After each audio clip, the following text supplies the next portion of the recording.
So you're planning a trip up to Cape York, you don't know what lures to bring. Well, here are the 5 most essential lures that I find I use all the time on Cape York. And hang around to the end of the video because I'm just going to add another one that irritates the hell out of me. But you know what? I keep buying it all the time, so check this out.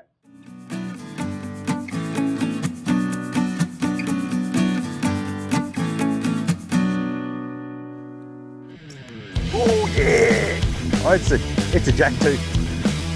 It's a jack. It's a big one.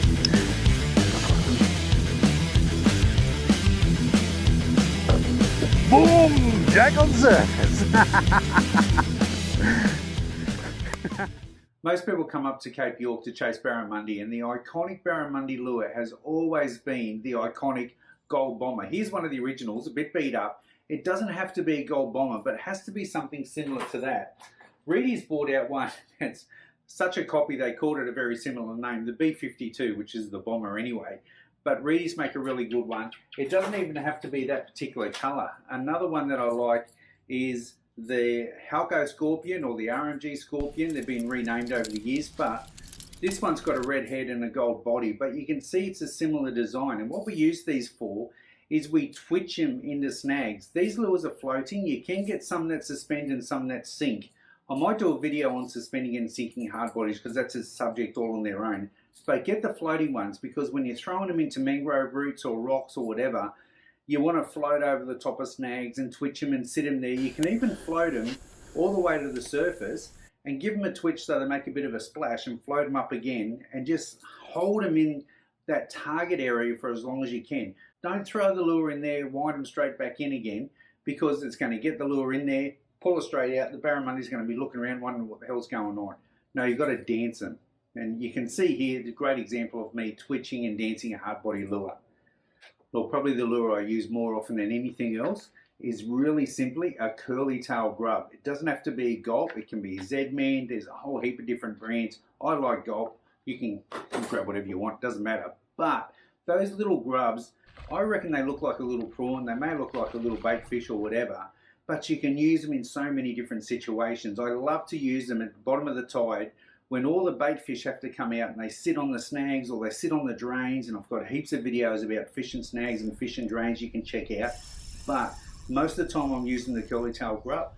Throw it in there on a fairly light jig head, about a 1/6, a 1/4 ounce if the water's a bit deeper, a 1/8 ounce if it's a little bit shallower. I generally use about a 4-inch curly tail, which is about the perfect size for the fishing I do, and I find a 2/0 hook matches that really well. If you're using a slightly smaller one, then a 1/0, slightly bigger one, 3/0, but 4 inches about a 2/0, but match the hook size to the lure you're using, and then the head of the weight, or the head of the jig head, you're going to match to the depth of the water you want it to sink down in. One of the best things about a curly tail grub is when the fishing's really tough and I just can't get a bite on those big hard bodies, I slowly work a curly tail. I throw it in there, I lift it really slowly, I wind it out slowly, I might put a really light jig head in so it works really slow, and that seems to get me fish when nothing else will. So a lightly weighted, slowly worked curly tail grub is a really good idea, but don't go too light. And I'm going to confuse a lot of people here because I'm talking a lot, but don't go too light because too light, and when it sinks, the little paddle tail doesn't work. So go to a 1/8, don't go any lighter than that. So at a 1/8, the little paddle tail works as a lure sinking and you get a lot more bites. And guys, if there's any questions about any of these lures, put it in the comments and I'll answer each and every one of them. Or if you got your favorite lure and you want to ask me about it, put it in the comments and I'll guarantee I'll answer it. The one lure I see people use all the time and in the wrong situations is the old popper. This is one of my favorites. This is actually a Daiwa brand popper, but it's nice and fat. And you know what? I picked a whole heap of them up for really cheap and they've been working really well for me. But you can use any sort of popper you want, similar size. Don't go too much bigger than that though, unless you're not chasing barra, you're chasing, you know, big queenfish or mackerel or GTs or something like that. But what I mean by when I find people using them in the wrong situations is you want to use a popper when the fish are actively chasing bait fish that are on the surface. If you don't see any splashing or bait fish looking really nervous or whatever, even when you throw your lure into a snag and bait fish jump and they freak out a little bit, that's very nervous bait fish. And bait fish are very nervous for a good reason. They're getting hunted. When bait fish are just swimming around, having a great time, they're not getting hunted. So don't worry about throwing a popper. So use them in the right situations. Middle of the day is not a great time to use a popper either. So low light levels when the fish are up high and they're hunting. Fish can't adjust to light as well as what we do. So in the middle of the day, they like to sink down a little bit where it's a bit darker, but at low light levels and at night time, they're quite happy to come right up to the surface and smash a popper. Look, you will get them biting on the surface during the day, don't get me wrong, but only when the fish are actually hunting on the surface during the day. The other good thing about a popper is they don't get snagged because they work across the surface. So you can throw them over rock bars, mangrove roots, stuff like that. You'll see here a great clip of Cody, my son, throwing them really deep into mangrove snags. And there's all sorts of mangrove roots and all sorts of stuff underneath there that he gets snagged on if he's using anything but a popper.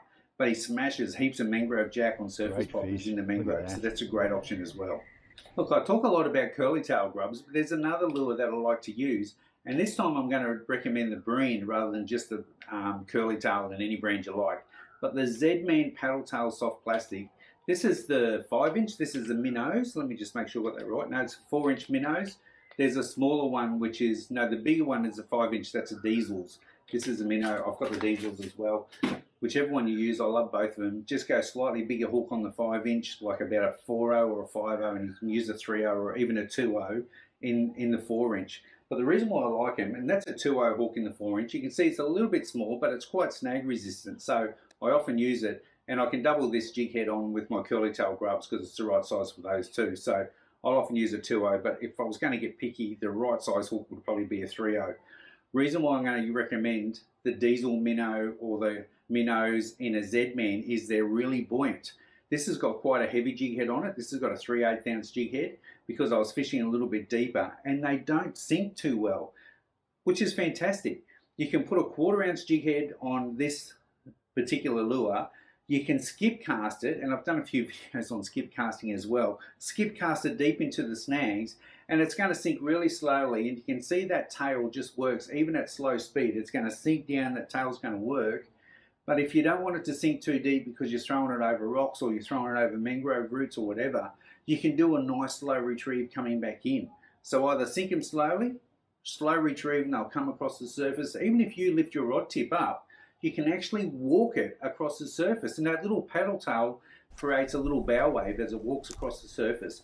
Look, they are such a good lure. As you can see here, I just smack a heap of fish on these Diesel Minnows or the Minnows in the Z, but they've got to be the Z-Man. It's a jack because this plastic, they'd refloat the Titanic with these things, fill the Titanic up full of minnows, and it'll float for sure.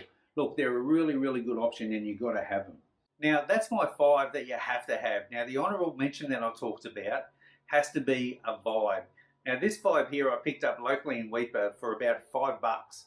And you know what? It works pretty well, but it doesn't sink and vibrate on the sink. It actually sometimes swells on the sink and whatever. But the reason why I picked a whole heap of these cheap ones up, because you can see here, I'm throwing vibes around structures like bridge pylons and stuff, and I'm getting jewfish, I'm getting big salmon, I'm getting all sorts of stuff, big barra as well, and they drive me into the bridge pylons, and after 4 or 5 lures are lost, and I'm spending 20, 25 bucks a lure, I'm down 100, 140 bucks, 150 bucks some days, and you know what, it starts to get a little bit expensive. But they stick to everything. I did give these weedless ones and these snagless ones a really good try, and to be honest, look, they're pretty fishless as well. They do get a lot of fish. Mangrove jack are pretty good on them because they crunch them, but barra, the hookup rate on barra is just horrible. So look, go for the ones with the hooks on them and work them really slowly. If you haven't worked a vibe before, you can see here, I'm just doing little hops of the rod and winding in, little hops of the rod and winding in.